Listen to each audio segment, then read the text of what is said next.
This is the story of a babysitting job that turned into a nightmare. You might not think much about a simple babysitting gig, but believe me, this one's different. It happened a few years ago, but I still can't shake it off. It was one of those moments where everything felt normal at first, but then little by little, things started to fall apart.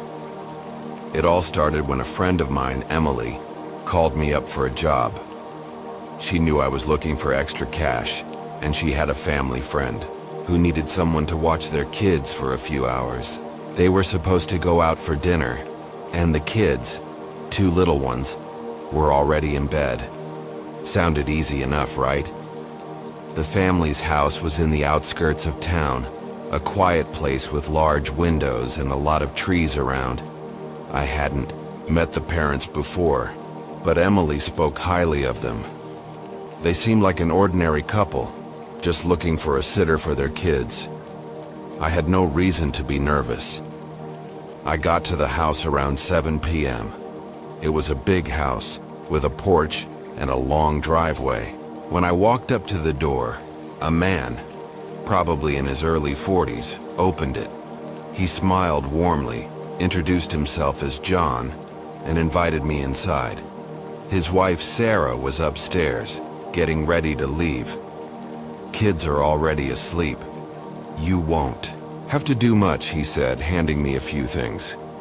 Just make sure they're all right if they wake up. We'll be back by midnight. That was fine with me. It was a quiet night, and I was more than happy to sit in front of the TV and relax. But as I followed John to the living room, something caught my attention. There was a weird atmosphere in the house. It wasn't anything obvious, but I felt like I was being watched. Maybe it was just the large windows with the dark trees outside. I brushed it off. John showed me where everything was: snacks, drinks, and the TV remote. Then, he told me the kids were in separate rooms on the second floor. One of them, a boy named Timmy, was 7 years old, and his sister Lily was 5. He asked me to keep the doors open in case they needed anything, and then he and Sarah left, waving goodbye. At first, everything went smoothly. I sat on the couch, flipped through channels, and kept an eye on the clock. It was peaceful. I hadn't been babysitting long when I heard a noise from upstairs. It was faint, but it definitely sounded like a door creaking. I thought it was probably just one of the kids moving in their sleep. After all, they were supposed to be in bed. But then I heard footsteps. Slow, deliberate footsteps. They weren't the hurried steps of a child going to the bathroom or getting a drink. These footsteps were almost quiet, like they didn't want to be heard. I froze. The house was supposed to be empty except for the kids, so I didn't know who could be walking around upstairs. I tried to convince myself it was nothing. Maybe the kids were just restless. But the steps continued, getting closer to the stairs. I stood up and moved toward the staircase, my heart racing. I peeked around the corner and called out softly, "Timmy? Lily?" There was no response, but the footsteps kept coming. I could feel my stomach tighten. Whoever it was, they weren't answering. I grabbed my phone just in case and moved cautiously up the stairs. The house felt so much bigger when I was up there alone. The walls seemed to close in, and I could hear every small sound. I reached the top of the stairs and saw both kids' doors were wide open. Timmy's room was dark, and Lily's room was just as quiet as I expected it to be. The only sound now was the faint creaking of the floorboards under my feet. I checked both rooms quickly, but the kids were still asleep in their beds, tucked under their covers. That's when I heard the noise again, this time from down the hall. It was a soft knocking. Not a knock at the door, but a gentle tapping like someone was knocking on the wall. I felt chills run down my spine. I took a deep breath and walked toward the noise. My mind raced. Was it the wind? A plumbing issue? Something just didn't feel right. As I got closer to the end of the hall, I noticed a door I hadn't seen before. It was a small wooden door at the very end. It was slightly ajar, and I could see a dim light flickering from inside. I hesitated for a moment, my heart pounding in my chest. I hadn't seen this door when I came in, and I was sure it wasn't listed in the tour John had given me. I pushed the door open slowly, and that's when the real horror hit me. The room inside was small and cluttered, but the thing that caught my eye was the old rocking chair sitting in the corner. It was rocking back and forth by itself. I stood frozen at the doorway, my mind struggling to make sense of what I was seeing. The chair wasn't moving from wind or vibration. It was moving because someone or something was rocking it. I could feel my breath catch in my throat. I wanted to turn around and run, but I couldn't. That's when I heard the whisper. It wasn't loud, but it was clear. "Go back downstairs, don't let them wake up." I spun around, but there was no one there. The house felt colder. The only thing I could hear now was my own panicked breathing. I backed away slowly, and when I turned to leave, I noticed something in the corner of the room. A photograph, face down on the floor. I walked over and picked it up. It was a photo of the family, John, Sarah, Timmy, and Lily, standing in front of the house. But there was something off about the picture. The house in the photo wasn't the same as the one I was standing in. This one was smaller, older, and in the background, just visible through the window, was the same rocking chair, the one that was still moving. I couldn't explain it. My legs felt weak. I grabbed my phone and called Emily. My voice trembled as I asked if there had been any strange stories about the house, but she didn't pick up. Suddenly, I heard footsteps again, closer, faster this time. I turned toward the hallway. The kids' doors were still open, and I was sure I hadn't heard either of them wake up. But then I heard the faintest giggle, a child's giggle, coming from the staircase. It was too much. I ran down the stairs, out of the house, and into my car without looking back. I drove home that night, my heart still racing, my mind reeling with questions.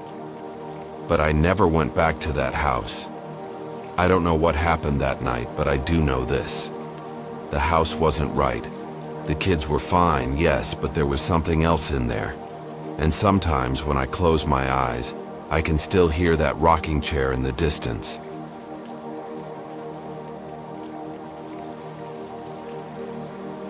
This is the story of a babysitting job I took a few years ago that turned out to be one of the most terrifying experiences of my life. I've never told anyone the full details, not until now, but you'll understand why I'm sharing it with you. It all began on a quiet Friday evening. I had just turned 18 and was looking for ways to make extra money. A friend of mine, Rachel, knew a couple in need of a babysitter. The family was called the Harrisons, John and Sarah. They lived in a beautiful house on the edge of town, surrounded by tall trees and a long winding driveway. They had 2 kids, a 10-year-old boy named Jake and a 7-year-old girl named Emily. Rachel had told me that the job was simple.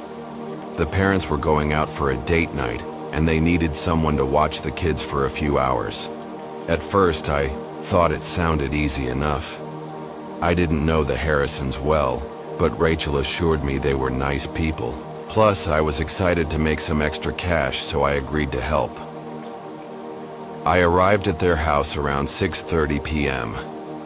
John greeted me at the door with a friendly smile and invited me inside. The house was huge, with high ceilings and large windows that overlooked the darkening woods outside. The interior was beautifully decorated, with expensive-looking furniture and family pictures hanging on every wall. It felt warm and cozy, yet something about it felt a bit too perfect, like it was almost staged. John introduced me to Sarah, who was busy getting ready. They explained that the kids were already having their dinner and that I didn't need to worry about them for a while. They said Jake and Emily would probably be ready for bed soon and that I could relax once they were asleep. They handed me the emergency numbers and made sure I knew where everything was. Snacks, drinks, the TV remote, and of course the kids' rooms. Once the parents left, I sat down on the couch and turned on the TV. I glanced at the clock, 7:30 p.m. The kids were upstairs and everything was quiet. I figured I'd let them have their space for a while before checking in on them. About an hour passed before I heard the soft shuffle of footsteps from upstairs. I turned down the volume on the TV and listened closely. It was probably one of the kids. I got up and started toward the stairs, but before I could reach the bottom step, I heard a voice, a child's voice, whispering from the top of the stairs. "Are you coming up, or should I come down?" It was Jake's voice, but something in it was off. It didn't sound like his usual playful tone. It was deeper, almost as if someone had taught him to say those words in a way that didn't quite sound natural. I called up softly, "Jake, are you okay?" There was no response, but the footsteps started again, closer this time, coming down the stairs slowly. I waited at the bottom, trying to listen. Suddenly, Jake appeared at the top of the stairs, his face pale and eyes wide. "Hi, Mrs. Taylor," he said in a strangely formal voice. I frowned, unsure of what to make of it. I wasn't his teacher, but I didn't correct him. "Jake, what's wrong? You should be in bed." He didn't answer right away. Instead, he just stood there, staring at me with an expression I couldn't quite place. It was like he was thinking about something, but he was too afraid to say it. Finally, he spoke again, but this time his words were far more chilling. "You should really stay away from the attic. I think it's watching you." My heart skipped a beat. I forced a smile, trying to brush it off. "The attic? Jake, there's nothing up there. Now go back to bed." But he didn't move. He stood frozen, still staring at me with that same odd expression. It made me feel uneasy, like I was being examined by someone who wasn't quite right. I reached out to guide him back to his room, but as soon as my hand touched his arm, he jerked away sharply. "I told you," he whispered, his voice trembling. "It's watching." Before I could respond, Jake darted back up the stairs and disappeared into his room, leaving me standing in the hallway, my mind racing. I tried to shake it off as a weird, childish remark. Maybe he'd seen something on TV that scared him. Still, a small part of me couldn't help but wonder why he'd been so insistent. And what had he meant by the attic? I decided to check on Emily next. She had always been the quieter one of the two, and I figured she'd be more relaxed. I knocked gently on her door and pushed it open.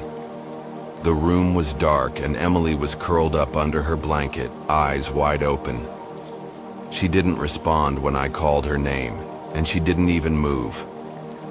I thought maybe she had fallen asleep with her eyes open, but something about the way she was lying there made me uneasy. I walked over to her bed, shaking her gently. "Emily? Hey, are you all right?" Her eyes flicked to mine, but instead of the usual warmth, there was an unsettling coldness. She smiled, but it wasn't a smile that belonged to a 7-year-old girl. It was a smile that seemed out of place, a smile that made my skin crawl. "You shouldn't have come up here," she whispered softly, her voice almost mechanical. "It knows you're here." I pulled back, my heart racing. I thought she was joking at first, but the intensity in her eyes told me she wasn't.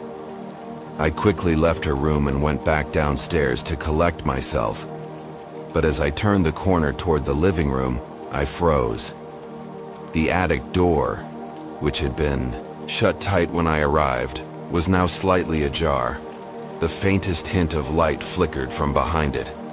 My instincts screamed at me to run, but I couldn't. I had to see what was happening. I stepped toward the attic door, my breath shallow. The air around me grew colder as I reached for the handle. The light from inside flickered more violently, and for a split second, I thought I heard whispers, soft and unintelligible.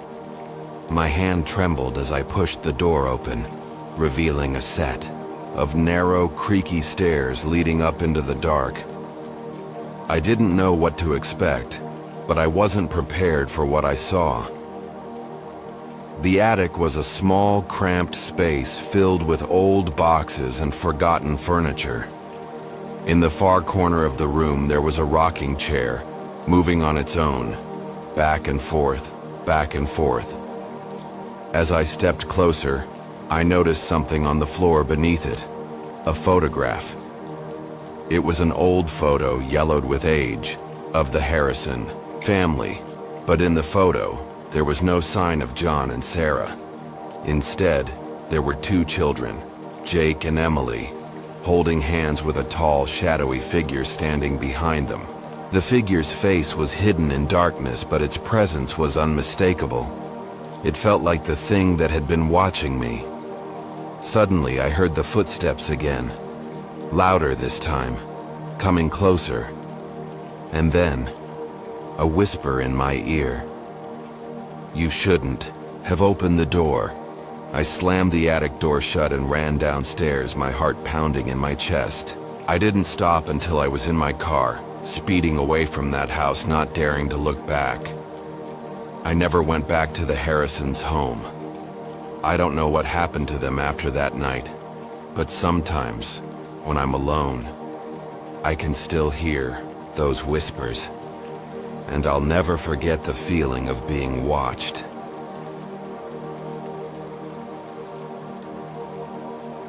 This is the story of a babysitting job I took a few years ago. It was supposed to be just another easy night of looking after kids, but it turned into something far more disturbing than I could ever have imagined. It all started with a phone call. I had just turned 19 and was looking for a way to make a little extra money. My neighbor Karen, who lived 2 houses down, knew that I was looking for babysitting work. One evening, she called me up and asked if I could look after her friends, 2 kids. Her friend, the Thompsons, were going to a dinner party, and their usual babysitter had canceled at the last minute. At first, I hesitated.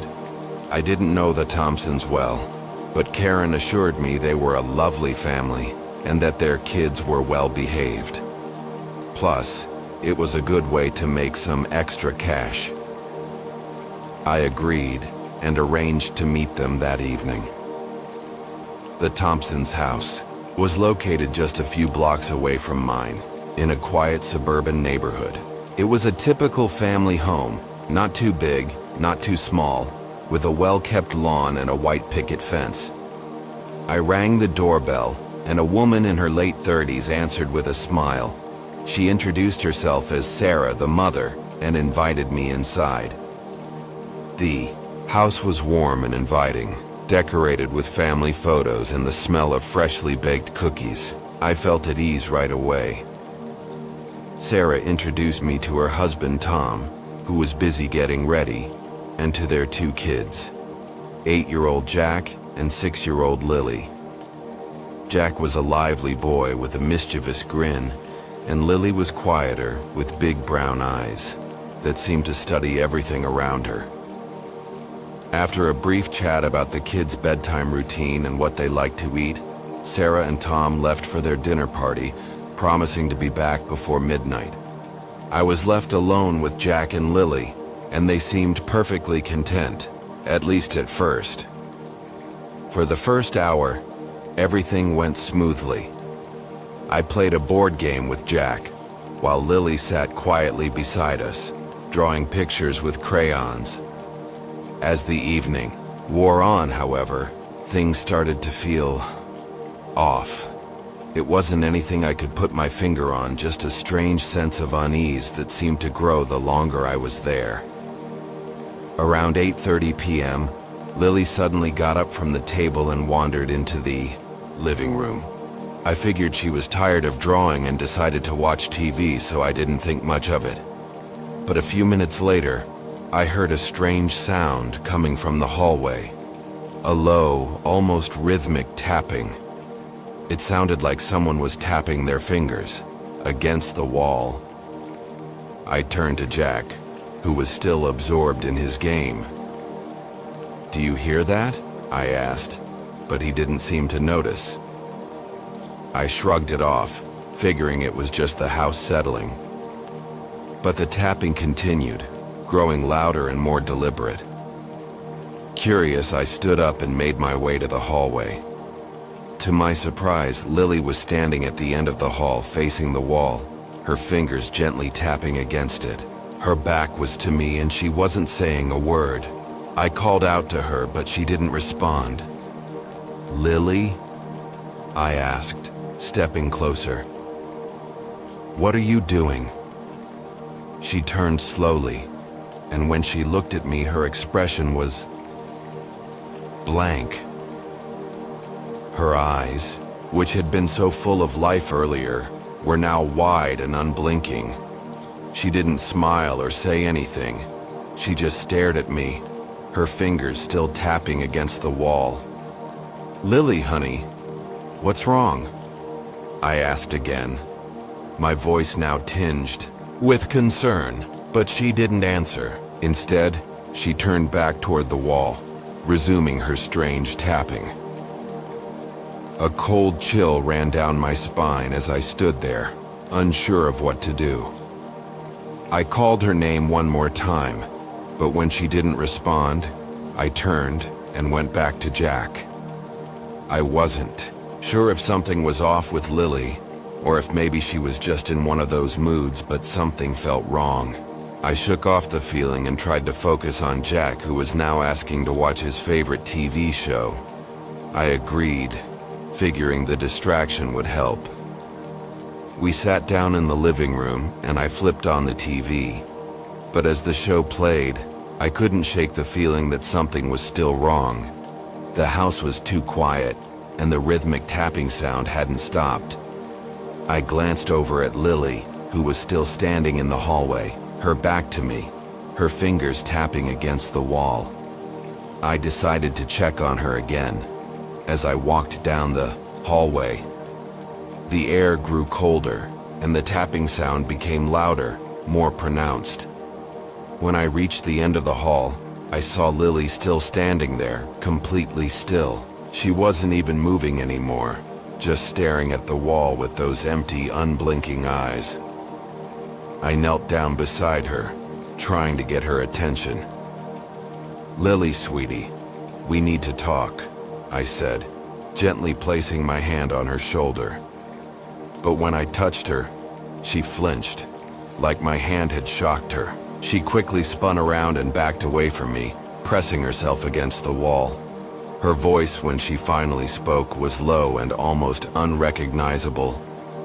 "They're coming," she whispered, her eyes darting around the room, like she was looking for something. "They're coming for us." I froze. The hairs on the back of my neck stood up as I looked at her. "Who's coming?" I asked, my voice barely above a whisper. But before she could answer, I heard Jack's voice from the living room. "Mrs. Taylor, come quick!" I rushed back to the living room where Jack was standing near the window, looking out into the dark yard. "What's wrong?"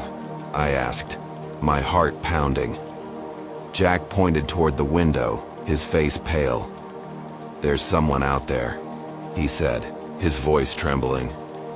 I peered through the window and saw nothing but the empty street, the occasional car passing by. I tried to calm Jack down, telling him it was probably just a neighbor or someone walking their dog, but deep down, I couldn't shake the feeling that something was wrong.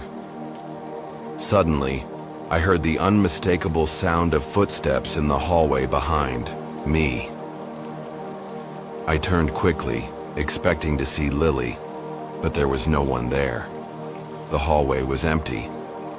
I grabbed my phone and quickly dialed Sarah's number. No answer. I tried again, but it went straight to voicemail. My panic grew as I realized I was alone in that house with two kids who seemed to know things I didn't. I decided it was time to leave. I grabbed my bag and headed for the door, but as I reached for the handle, I heard a loud bang from upstairs. I froze, my heart racing. The sound was coming from one of the bedrooms. Before I could make a decision, the front door swung open and Sarah and Tom walked in, both smiling, oblivious to the tension in the air. "How's everything going?" Sarah asked, as if nothing had happened. I couldn't speak. I just stood there frozen, staring at them. "Everything's fine," I said, my voice barely a whisper. But as I turned to leave, I saw Jack and Lily standing together at the top of the stairs, staring down at me with blank, empty expressions. And then, just as quickly as it had started, they turned and disappeared back into the shadows.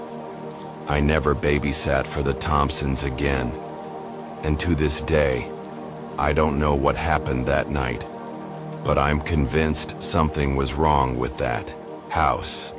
Something that wasn't quite human. Every time I drive by, I can't help but glance toward the window, wondering if the kids are still there, waiting for the next sitter to come.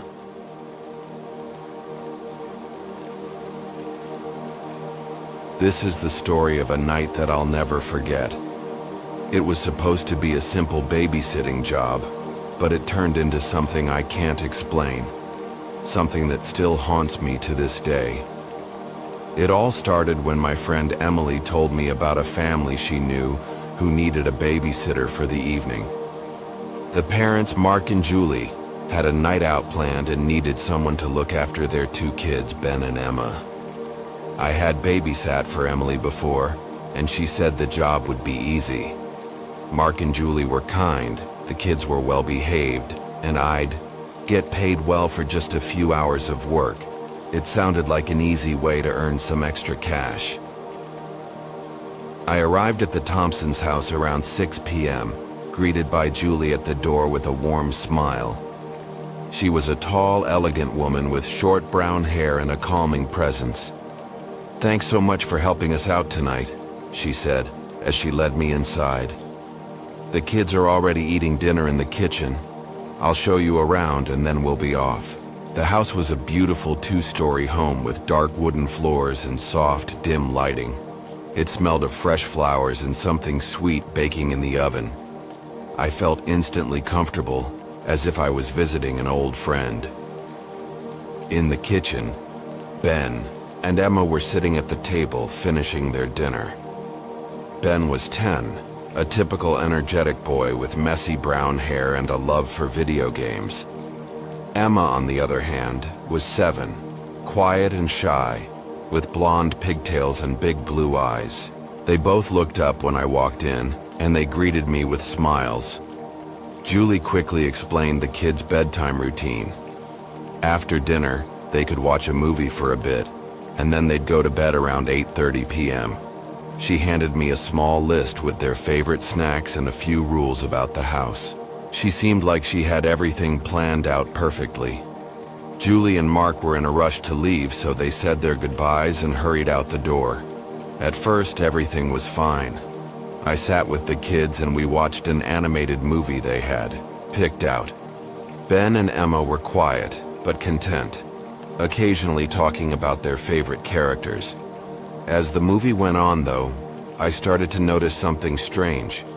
Ben, who had been sitting beside me, suddenly got up and walked to the window. He was staring outside, his back to me, but his head was tilted slightly, as if he was listening for something. "Ben?" I asked, trying to break his trance. He didn't respond. I stood up and went to the window, but by the time I reached him, he had already turned around and walked back to the couch. He didn't say anything, he just sat down and picked up the remote. I felt a little uneasy. but I dismissed it as his usual behavior. He was a kid, after all. I tried to shake it off, but a few minutes later, Emma, who had been sitting quietly on the other side of the room, got up as well. She walked over to the hallway and stopped. I watched her for a moment as she stood perfectly, still her head slightly tilted, just like Ben had done earlier. "Emma, what's going on?" I asked, but she didn't answer. She just kept staring into the dark hallway.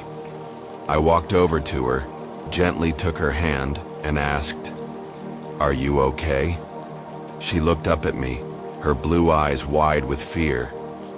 "I heard something," she whispered, her voice trembling. I glanced down the hallway, but there was nothing there.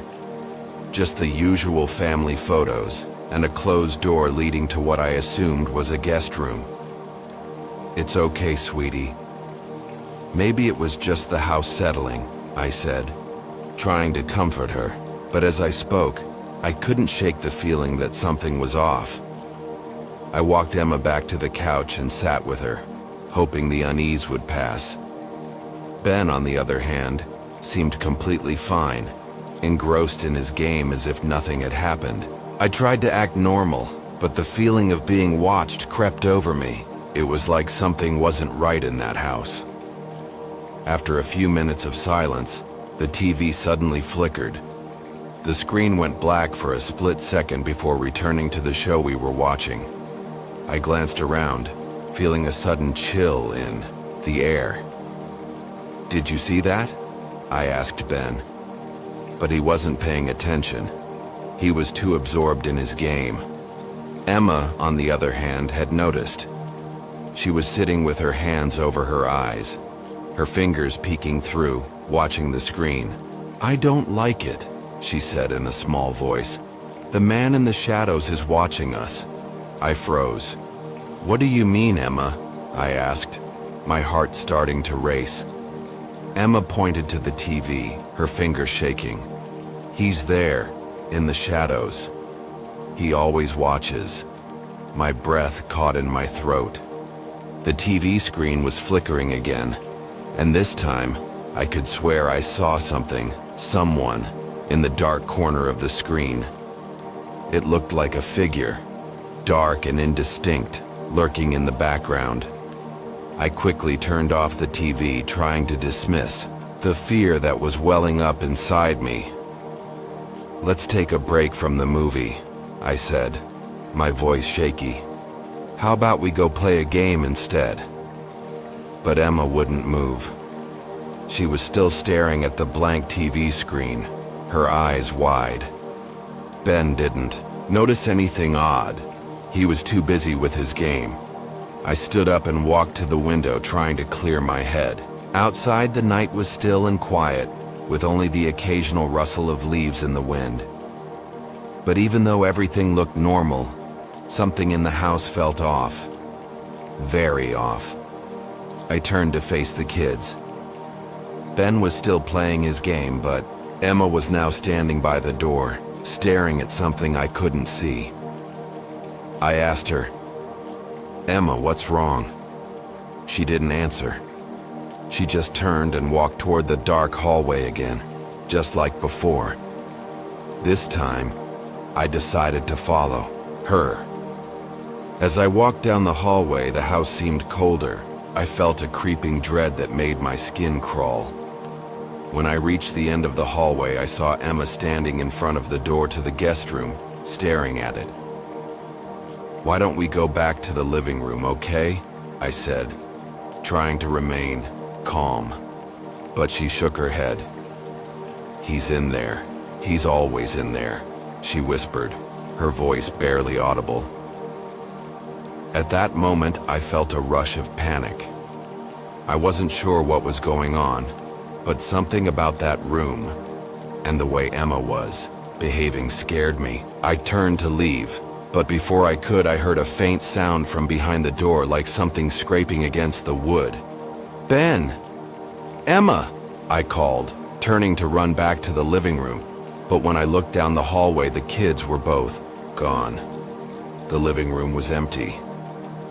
I rushed back to the living room, my heart pounding in my chest. And when I got there, I was met with an eerie silence. The TV was on again, but this time the screen was black. And the figure, no, the man, was standing in the corner, watching me. I bolted for the front door, but just before I could open I heard footsteps behind me. I turned around, but there was no one there. Just then, Mark and Julie walked in, laughing and chatting about their night. "Hey, how are the kids?" Julie asked with a smile. I froze. They were fine, I stammered, trying to hide my fear. But I think I need to go home now. The rest of the night is a blur. I never babysat for the Thompsons again, and I still can't explain what happened that night. Every now and then, I hear Emma's words echo in my head. "He's always in there." To this day, I can't help but wonder who or what was watching us that night.